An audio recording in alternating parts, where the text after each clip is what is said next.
Hello दोस्तों, आज हम करेंगे मैथ के महत्वपूर्ण प्रश्न को हल। आइए शुरू करते हैं प्रश्न को हल करना। प्रश्न में दिया है कि किसी वर्ग का क्षेत्रफल 32.25% तक बढ़ जाता है, तो बताइए उस वर्ग की भुजा कितने प्रतिशत तक बढ़ जाएगी। प्रश्न में दिया हुआ है कि वर्ग का क्षेत्रफल बढ़ रहा है और कितना 32.25% तक। तो यहाँ पर हम लिख देते हैं ओल्ड और यहाँ पर हम लिख रहे हैं न्यू। यहाँ पर ओल्ड इसलिए लिखा है कि यहाँ पर हम ये लिखेंगे कि पहले कितना क्षेत्रफल था और न्यू यानी कि वृद्धि के बाद अब क्षेत्रफल कितना हो गया है। तो हम यहाँ पर मान लेते हैं कि पहले वर्ग का क्षेत्रफल कितना था, 100 यूनिट स्क्वायर था। और यहाँ पर प्रश्न में दिया है कि क्षेत्रफल में वृद्धि हो रही है, कितनी हो रही है, 32.25%। तो हम यहाँ पर बढ़ा देते हैं, 100 में अगर हम 32.25% बढ़ा देंगे तो कितना हो जाएगा बढ़कर 132.25, यानी कि पहले क्षेत्रफल था 100 यूनिट स्क्वायर और वृद्धि के बाद अब क्षेत्रफल कितना हो गया है 132.25 यूनिट स्क्वायर। तो यहाँ पर अब हम इसको हल करने के लिए क्या करेंगे, हम दोनों तरफ 100 का गुणा कर देते हैं जिससे ये दशमलव हट जाए, क्योंकि दशमलव से प्रश्न को हल करने में थोड़ी तो दिक्कत आपको महसूस होती ही होगी।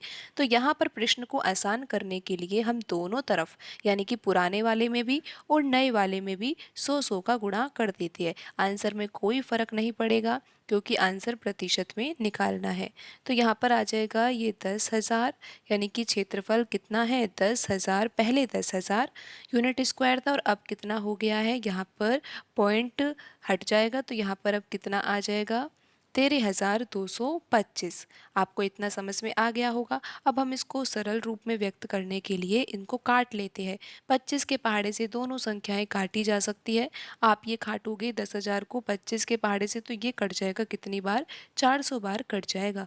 और यहाँ पर 13,225 को 25 के पहाड़े से काटा जाएगा तो कितनी बार कटेगा, 25 पंजा 125। और फिर यहाँ पर कितना बचेगा, 7 बचेगा। 7 और 2 कितना होगा 72, तो 25 दूनी 50। फिर यहाँ पर बचेगा 22 और 22 में ये 5 तो कितना हो जाएगा 225 और यहाँ पर आ जाएगा 9।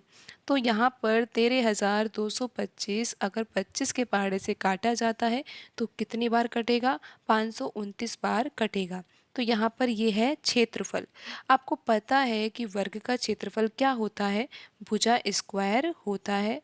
तो यहाँ पर भुजा स्क्वायर बराबर कितना दे रखा है 400 और यहाँ पर नया वाला क्षेत्रफल कितना दे रखा है 529। तो हमें तो प्रश्न में ज्ञात करना है कि वर्ग की भुजा कितने प्रतिशत तक बढ़ जाएगी, तो हमें भुजा तो निकालनी ही होगी। तो भुजा निकालने के लिए हमें क्या करना होगा, क्षेत्रफल का वर्गमूल लेना होगा।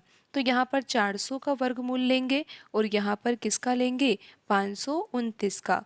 तो 400 का वर्गमूल होता है 20 और 529 का वर्गमूल कितना होता है 23। तो यहाँ पर आप देख ही सकते हो कि भुजा में तो वृद्धि हुई है। कितने की वृद्धि हुई है, 3 यूनिट की वृद्धि हुई है। पहले कितना था 20 और अब कितनी है भुजा 23। तो यहाँ पर 3 यूनिट की वृद्धि हुई है तो हम यहाँ पर लिख देंगे 3 यूनिट। और यहाँ पर आपको पता है कि पहले कितनी भुजा थी 20 यूनिट थी, तो बट्टे में हम लिख देंगे 20 और आंसर निकालना है किस में, वृद्धि प्रतिशत में, तो गुणा कर देंगे हम यहाँ पर 100 से। तो अब हम इसको हल कर लेते हैं। 20 के पहाड़े से ये दोनों संख्याएं काटी जा सकती है, ये एक बार कट जाएगा और 100 कटेगा 5 बार। 3 का गुणा 5 से करेंगे तो आंसर आ जाएगा 15%। तो भुजा में कितनी वृद्धि हो जाएगी, 15% की वृद्धि हो जाएगी। यहाँ पर ऑप्शन सी में लिखा हुआ है 15% वृद्धि, तो सही आंसर होगा ऑप्शन सी। आज की वीडियो में इतना ही, मिलते हैं अगली वीडियो में। धन्यवाद।